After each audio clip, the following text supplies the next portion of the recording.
Guys, welcome back to another மனதுலகள். இன்னைக்கு வந்து Indian பாலிட்டியில வந்து ஆர்டிகல் 33, 34 and 35 பார்க்க போறோம்.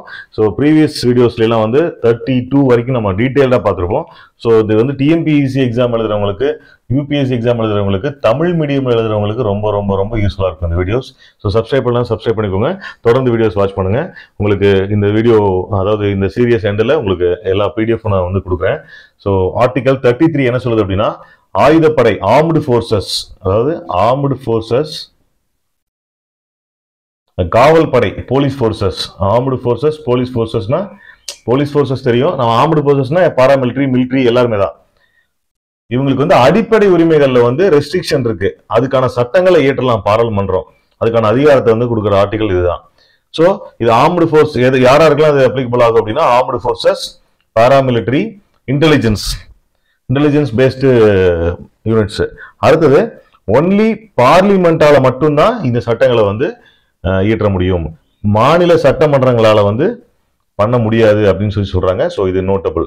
இது வந்து கொஸ்டினா கேட்கறதுக்கான வாய்ப்புகள் இருக்கு. அடுத்து நீதிமன்றத்தை அணுக முடியாது. இதுல வந்து இந்த சட்டத்தின்படி இப்ப ஆயுதப்படையில பணிபுரியும், காவல் படையில பணிபுரியும் ஊழியர்கள் வந்து இதை வந்து நீதிமன்றத்துல வந்து அடிப்படை உரிமைகளை பறிச்சிட்டதா சொல்லி கிளைம் பண்ண முடியாது அப்படின்னு சொல்றாங்க. கேஸ் போட்டு கிளைம் பண்ண முடியாது. ஸோ இந்த சட்டத்தினால சொல்லப்படுற விஷயங்களை வந்து அக்செப்ட் பண்ணி தான் ஆகணும். ஸோ அதுக்காக ஸ்பெஷல் சட்டங்கள்லாம் வந்து ஏற்றிருக்காங்க. The army act 1950, the navy act 1950, the air force act 1950, the police force act 1966.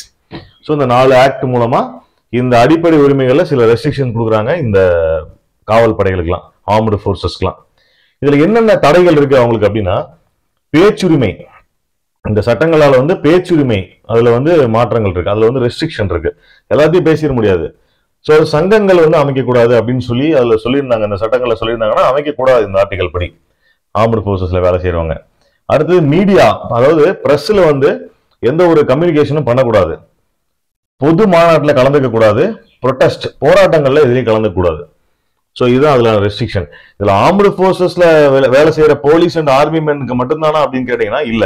அதுல வேலை செய்யற பார்பர், கார்பெண்டர், மெக்கானிக்கு, குக்கு, செக்யூரிட்டி, சௌகிதார் அப்படின்னு சொல்லுவாங்க, செக்யூரிட்டி, ஃபுட்வேர் லேபர், அதாவது செருப்பு தைக்கும் தொழிலாளி, டெய்லர், இவங்க எல்லாருக்குமே இந்த வந்து ரெஸ்ட்ரிக்ஷன் பொருந்தும். இவங்க யாருமே இந்த மேல இருக்கிற சங்கங்கள்லயோ மீடியால வந்து அறிக்கை விடுறது, பொது மாநாட்டில் கலந்துக்கிறது, ப்ரொடெஸ்ட் பண்றது, இந்த மாதிரி விஷயங்கள்லாம் செய்யக்கூடாது. ஸோ அது சொல்ற ஆர்டிகல் தான் ஆர்டிகல் 33. ஸோ ஆர்டிகல் 34 என்ன சொல்லுது அப்படின்னா, ராணுவ சட்டம் அமலில் உள்ள போது அடிப்படை உரிமைகள் நிறுத்தத்தை பத்தி சொல்லுது. ராணுவ சட்டம் அப்படிங்கறத இங்க எப்படி மென்ஷன் பண்றாங்கன்னா, மார்ஷியல் லா அப்படின்னு சொல்றாங்க கான்ஸ்டிடியூஷன்ல. ஸோ இந்திய எல்லைக்குள்ள வந்து எங்க வேணா அந்த சட்டத்தை வந்து நம்ம நடைமுறைப்படுத்தலாம், அறிவிக்கலாம். இது இழப்பீடு சட்டம் ஏற்ற அரசுக்கு அதிகாரம் வழங்குறது. இழப்பீடு என்னன்னா, இந்த சட்டத்தை வந்து நடைமுறைப்படுத்துவதற்காக ஒரு அரசு ஊழியரோ ஆர் தனிநபரோ யார் வேணாலும் இந்த வந்து இந்த நடைமுறையை வந்து ஒழுங்குபடுத்துவதற்காக செய்யப்பட்ட இழப்பீடை வந்து அரசு கொடுத்துரும். ஸோ இதை நடைமுறைப்படுத்த இம்ப்ளிமெண்ட் பண்றதுக்கான என்னென்னலாம் ப்ராசஸ் பண்றாங்களோ அதுக்கான இழப்பீடு வந்து அரசு கொடுத்துரும். ஏன்னா இந்த ராணுவ சட்டங்கள் எப்ப இயற்றப்படும் அப்படின்னா, நாட்டில் அமைதி நிலவாத போது, நாட்டில் வந்து இந்த அரசியலமைப்பு வந்து செயல்பாட்டில் இல்லாத போது, யாரும் கடைபிடிக்காத பொழுது, கட்டுக்கடங்காத ஒரு நிலை, லா அண்ட் ஆர்டர் இஷ்யூ வந்துடும் அப்படின்னா அந்த மாதிரி டைம்ல அந்த ராணுவ சட்டங்கள் அமலில் இருக்கும். குறிப்பிட்ட பர்டிகுலர் இடத்துல மட்டும்தான், அந்த குறிப்பிட்ட இடங்கள்ல தான் அந்த சட்டம் வந்து அமலில் இருக்கும். அந்த குறிப்பிட்ட இடங்கள்ல நடக்கிற இழப்பீடை வந்து அரசாங்கம் வந்து கொடுத்துரும், தனிநபருக்கோ அரசு ஊழியருக்கோ. அடுத்தது, இந்த ராணுவ சட்டத்தினால் வழங்கப்பட்ட தண்டனைகளை யாரு சரிபார்க்கலாம் அப்படின்னா, பாராளுமன்றம். இந்த ராணுவ சட்டத்தினால் வழங்கப்படும் ஒருத்தருக்கு வந்து தண்டனை வழங்கிட்டாங்க அப்படின்னா, அந்த இஷ்யூலாம் முடிஞ்சதுக்கு அப்புறம் பாராளுமன்றம் வந்து அதை வேலிடேட் பண்ணலாம், சரி பார்க்கலாம் அப்படின்னு சொல்றாங்க. அடுத்து, நோ டெரிவேஷன் இன் மார்ஷியல் லா, அதாவது மார்ஷியல் லா ராணுவ சட்டம், இந்த வார்த்தை வந்து அரசியலமைப்புல எங்கேயுமே விவரிக்கப்படவில்லை. அது ஆக்சுவலா ராணுவ சட்டம் கிடையாது, ராணுவ ஆட்சி அப்படின்னு சொல்லி சொல்றாங்க. அடுத்தது, நோ தடை, அதாவது எந்த தடையும் கிடையாது யாருக்கு ஹேபியஸ் கார்பஸ் போடுறதுக்கு. ராணுவ சட்டம் அமலில் இருக்கும்போது கூட நீங்க ஹேபியஸ் கார்பஸ் போடலாம். ஆட்கொணர்வு நீதி பேராணை ஆர்டிகல் 32ல படிச்சோம். 32ல ஆட்கொலை நீதி படிச்சோம். அதுல வந்து ஹேபியஸ் கார்பஸ் சொல்லப்பட்டிருக்கு. ஹேபியஸ் கார்பஸ் வந்து ஒரு மனிதனை நேர்ல கொண்டு நிறுத்தணும் அப்படின்னு சொல்லிட்டு நீதிமன்றம் வந்து ஆர்டர் போடுறதா ரிட்டு. அந்த ஹேபியஸ் கார்பஸ் வந்து இந்த ராணுவ சட்டம் அமலில் இருக்கும்போது கூட நீங்க வந்து கோர்ட்ல போடலாம் அப்படின்னு சொல்றாங்க. சோ இந்த ஆர்டிகல் வந்து ராணுவ சட்டமும் குடியரசுத் தலைவர் ஆட்சியும் ஒன்னா அப்படின்னு கேட்டீங்கன்னா அது வேற வேற அப்படின்னு சொல்றாங்க. அதாவது ஆர்டிகல் 352 என்ன சொல்லுது? தேசிய அவசர நிலை நெருக்கடி அந்த டைம்ல வந்து குடியரசுத் தலைவர் ஆட்சி நிலவப்படும். அது வந்து இந்தியா ஃபுல்லாவே இந்தியாவில் சட்ட ஒழுங்கு கெட்டு போச்சு, அரசியலமைப்பு வந்து நடைமுறையில் இல்லை, மக்கள் யாரும் வந்து கட்டுக்கோப்பில் இல்லை அப்படின்னு நினைக்கும் போது இந்த ஆர்டிகல் 352 வந்து நடைமுறைப்படுத்தப்படும். பட் இந்த ராணுவ சட்டம் ஆர்டிகல் 34 வந்து குறிப்பிட்ட சில ஜூரிஸ்டிக்ஷன்ல மட்டும் எந்த இடத்துல பிரச்சனை இருக்கோ அங்க மட்டும் தான் நடைமுறைப்படுத்தப்படும். ஸோ ரெண்டுக்கான டிஃபரெண்ட் உங்களுக்கு புரிஞ்சிருக்கும். அடுத்து ஆர்டிகல் 35 பார்க்கலாம். அடுத்தது இந்தியன் பாலிட்டில ஆர்டிகல் 35 என்ன சொல்லுதுன்னா, சில அடிப்படை உரிமைகளை நடைமுறைப்படுத்தும் அதிகாரம் நாடாளுமன்றத்திற்கு மட்டுமே உள்ளது அப்படின்னு சொல்லிட்டு பார்லிமெண்ட்டுக்கு வந்து ஸ்பெஷல் ப்ரொவிஷன்ஸ் வழங்குறத இந்த சட்டம், இந்த விதி. சோ சட்டம் இயற்றுதல் நடைமுறைப்படுத்துதல் ரெண்டுக்குமே வந்து பாராளுமன்றத்துக்கு தான் அதிகாரம் உண்டுன்னு சொல்றாங்க. ஏன் பார்லிமெண்ட் மட்டுமே பண்ணும், லெஜிஸ்லேட்டிவ் அசம்பிளிஸ் எல்லாம் ஏன் பண்ணக்கூடாது, அதாவது மாநில சட்டமன்றங்கள் ஏன் பண்ணக்கூடாது அப்படின்னா, நாடு முழுவதும் சீராக வந்து ஒரே முறையான நடைமுறை இருக்கணும். ஒரு ஸ்டேட்ல வந்து அடிப்படை உரிமைகளை நிறுத்திறாங்க அப்படின்னா ஒரு ஸ்டேட்டுக்கும் அந்த அதிகாரத்தை கொடுத்துட்டா ஒருத்தரும் ஒரு மாதிரி கட்டுப்படுத்துவாங்க. சோ பாராளுமன்றமே அந்த அதிகாரத்தை வச்சிருக்கும் போது நாடு முழுவதும் சீராக இந்த அடிப்படை உரிமைகளை வந்து நடைமுறைப்படுத்துவதில் வந்து எந்த ஒரு சிக்கலுமே இருக்காது அப்படின்னு சொல்வதற்காக தான் இந்த ப்ரொவிஷன்ஸ் வந்து ஒன்லி ஃபார் நாடாளுமன்றம். அதுக்குதான் இந்த ப்ரொவிஷன். அடுத்தது விதிமுறைகள். விதிமுறைகள் என்னன்னா, ஃபர்ஸ்ட் என்ன சொல்றாங்க, பணிகளுக்கு, அதாவது சில பணிகளுக்கு வந்து வசிப்பிட நிபந்தனை கொடுப்பாங்க. நம்ம வந்து ஆர்டிகல் 16ல பார்த்திருப்போம். ஆர்டிகல் 16 என்ன சொல்லுன்னா, ஒரு அரசு பணியில வந்து எந்த ஒரு பாகுபாடும் காட்டக்கூடாது, இருப்பினும் சில பணிகளுக்கு மட்டும் வசிப்பிட நிபந்தனைகள் வந்து வழங்கலாம். ஏன்னா சில ஒர்க்லாம் வந்து அந்த இடத்துல தங்கி இருந்தா தான் பண்ண முடியும். ஸோ இந்த இடத்துல நீங்க இந்த நேட்டிவிட்டியா இருந்தா மட்டும் தான் அந்த ஒர்க்கை கொடுப்போம் அப்படின்னு சொல்லி கவர்மெண்ட் வந்து சில நிபந்தனைகளை வைக்கலாம் அப்படின்னு சொல்றது அந்த ஃபர்ஸ்ட் பாயிண்ட்.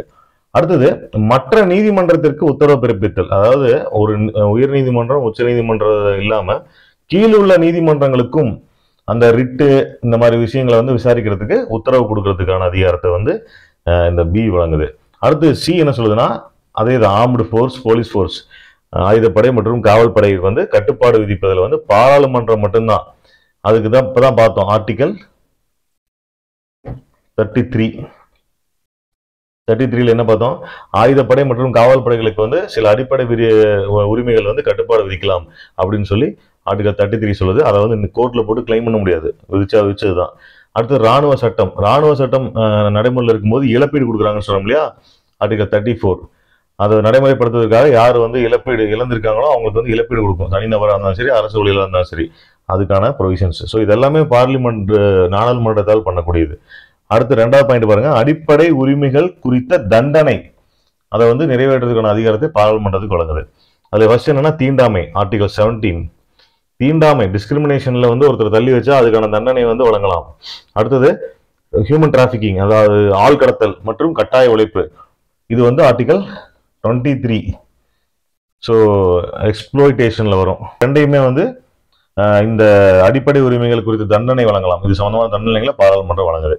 அடுத்து 3வது பார்த்தீங்கன்னா, அரசியலமைப்பு நடைமுறைப்படுத்தும் போது இருந்த எந்த சட்டமும் மாற்றம் செய்யும் வரை, மாற்றம்னா என்னது, புதுசா ஆட் பண்ணிருக்கலாம், அமெண்ட்மெண்ட் பண்ணிருக்கலாம், ரிப்பீல் பண்ணிருக்கலாம், அதாவது நீக்கிருக்கலாம். ஸோ அந்த மாதிரி ஏதாவது பண்ற வரைக்கும் நடைமுறை அரசியலமைப்பு சட்டம் நடைமுறைப்படுத்தும் போது 1950ல இருந்து அப்ப எல்லாம் நிறைய சட்டங்கள் இருந்திருக்கும். ஸோ அதெல்லாம் செல்லாது அப்படிங்கிறதுல கிடையாது. ஏன்னா இதுல வந்து நிறைய விதிகள் நம்ம வந்து கொண்டு வந்திருப்போம். பட் அதுக்கு முன்னாடி அந்த விதிகள் எல்லாம் மீறுற மாதிரி சில சட்டங்கள் இருந்திருக்கும். அந்த சட்டங்கள் எல்லாம் மாற்றம் செய்ய வரைக்கும் அது நடைமுறையில தான் இருக்கும் அப்படின்னு வந்து சொல்லுது இந்த விதி. ஸோ ஓகே, ஆர்டிகல் 35 வந்து நோட் பண்ணிக்கோங்க. அடுத்து வந்து டிபிஎஸ்பி பார்க்க போறோம், directive principles of state policy. So coming வீடியோஸ்லாம் வந்து வாட்ச் பண்ணுங்க. பிகினிங் வீடியோஸ்லாம் நான் பார்க்கலன்னா அதையும் வாட்ச் பண்ணிடுங்க. சப்ஸ்கிரைப் பண்ணலாம், சப்ஸ்கிரைப் பண்ணிக்கோங்க. ஸோ நான் ஆல்ரெடி இதுக்கான ஹேண்ட் ரிட்டன் நோட்ஸ் வந்து நான் மேக் பண்ணி அதுல இருந்து தான் உங்களுக்கு நான் ஹிண்டா எழுதி எக்ஸ்பிளைன் பண்ணிட்டு இருக்கேன். ஸோ தேங்க்யூ ஃபார் வாட்சிங். பை.